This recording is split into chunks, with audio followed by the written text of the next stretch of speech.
হ্যাঁ, আমি ডক্টর লতিফ ফুলবাড়ী ঢাকা বিশ্ববিদ্যালয়ের উচ্চতর বিজ্ঞান গবেষণা কেন্দ্রে কাজ করি এবং আমার এই প্রজেক্টের RIPD নাম্বার হচ্ছে FO0151। টাইটেল ছিল হচ্ছে determination of rapid detection kit for metanil yellow and lead chromate in turmeric powder. এই প্রোডাক্টটা আমরা বানিয়েছি to detect the adulteration condition in Bangladesh in turmeric yellow. কারণ টার্মারিক ইয়েলো মানে হলুদের গুঁড়াতে আপনার সীসা এবং মানে ফুড কালার ছাড়া অন্য কালার ইউজ করতেছে, যাতে করে ক্ষতি হচ্ছে মানুষের। এটা ডিটেক্ট করার জন্য আমরা এই কিটটা এই কিটটা খুব মানে সহজভাবে করা হয়েছে, যাতে করে মানুষ ইজিলি ডিটেক্ট করতে পারে উইদাউট নিডিং এনি টেকনিক্যাল পার্সনের দরকার হবে না, যে কেউ করতে পারবে। তো আমরা এটাকে খুব সহজ করে ফেলেছি, মানে জাস্ট দুইটা স্টেপ।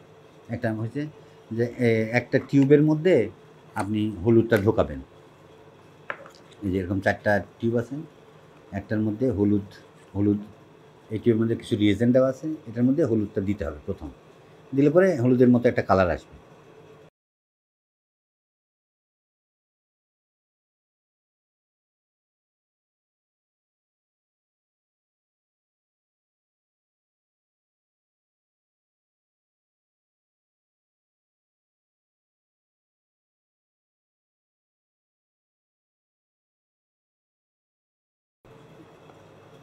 এই কালার, তাই না? এখন এর পাশের যে বি সলিউশন, এটা যদি দিলে এই কালারটা যদি চেঞ্জ হয়ে যায়, তাহলে বুঝতে হবে যে এটার মধ্যে ওই জিনিসটা দেওয়া আছে।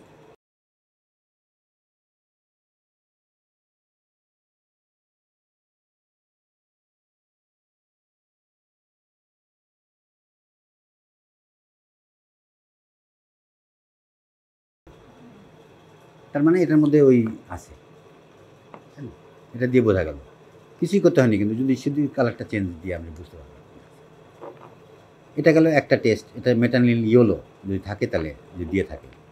আবার যদি ধরেন লেট ক্রোমেট দিছে না দেয় নাই, সেটা দেখার জন্য আমরা এই পাশে চলে যাব, ওই পাশে এ সলিউশনটা নিব, আবার ওইখানে ওই একই রকমভাবে দিব, এটার মধ্যে লেট ক্রোমেট দিব ছোট্ট অল্প একটু।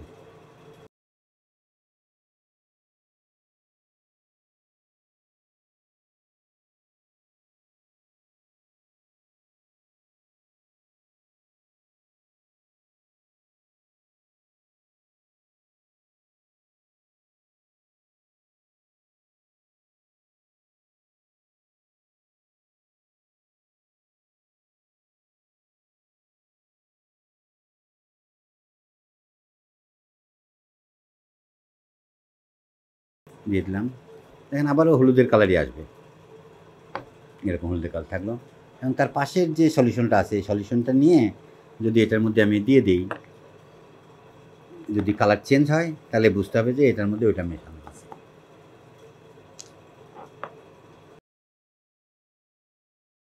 এই দেখেন কালার কি চেঞ্জ হয়ে গেল না? আগে ছিল হলুদ, এখন হয়ে গেল ওই যে কালারটা বললাম।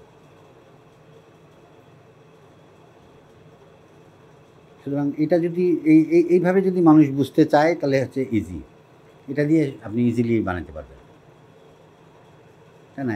এই জন্যই এটা আবিষ্কার করা হয়েছে, যাতে করে মানুষ বাসায় কিংবা এখন এটা ভ্যালিডেশন পর্যায়ে আছে, আমরা দিচ্ছি, বিভিন্ন অর্গানাইজেশনকে দিচ্ছি, যে তারা মানে করে রেজাল্ট দিচ্ছে।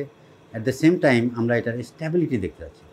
আসলে এইভাবে যদি আমি রেখে দেই, এই রিয়েজেন্টগুলো ঠিকমতো রিয়াকশন করতে পারবে কি না 1 বছর পরে, তাহলে আমি তখন বলতে পারবো যে ঠিক আছে, এটার মেয়াদ 2 বছর। এখন এটার জন্য আমাদেরকে সাহায্য করেছে RIC রিলেটেড একটা প্রজেক্ট, এই কিট বানানোতে তারা যথেষ্ট সাহায্য করেছে এবং তাদেরকেও ধন্যবাদ।